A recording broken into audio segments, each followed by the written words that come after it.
At 10 a.m. today, December 20th, OpenAI closed their 12 days of OpenAI shipments by releasing the O3 model to a very, very, very tiny group of researchers. You are not going to get it. I am not going to get it. This is for safety researchers only, and you have to apply and you have to be cleared.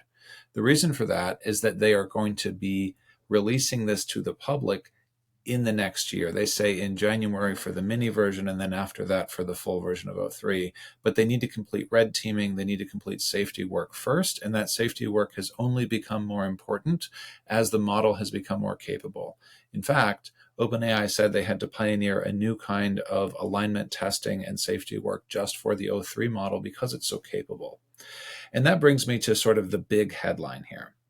O3, according to the people who have played with it and tested it, is approaching general intelligence, and we should start to think about where we want to use it and apply it if it is indeed going to be an autonomous system capable of doing most economically valuable work more effectively than humans, which is the rough rule that OpenAI keeps for what artificial general intelligence means. The trick is, it's not cheap. So even as we think about what to do with it, we have to think about what we're willing to spend on it. And I think that for those of us who are listening to this and saying, well, there goes my job, it's not exactly that clear. I looked at a graph displaying the costs of running heavy compute tasks appropriate for O3 in the Arc AGI test suite.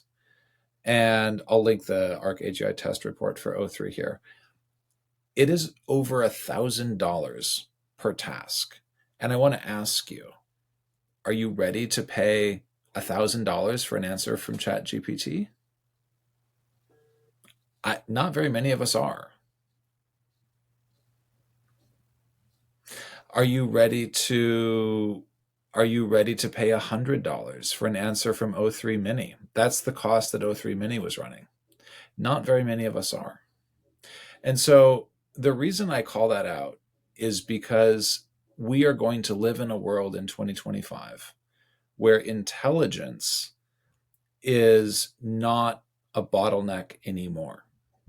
And instead, we have to think about how to apply the correct level of intelligence for the task that we want to accomplish. And 99% of the time, it is going to be less intelligence than the maximum available. And we will bring in O3 as a society when we really need to solve a hard problem. Like if we want to solve something that a PhD can't effectively solve, that's fine. We would bring in O3 for that. But in most cases, for most of our work, we wouldn't need it, and we would have plenty of cheap, capable, intelligent models. And so we've been in this rush since 2022 of getting more and more intelligent models and sort of being in awe of how well they do at mimicking human language and intelligence and calling out their shortcomings. That's been the story. The story in the years to come is going to be, we don't actually know all the capabilities of these systems sometimes. Their intelligence outstrips us. We use them for specific applications. And for most of us, intelligence is just like the air we breathe. It's no longer a bottleneck. We can have all the intelligence we need at our fingertips.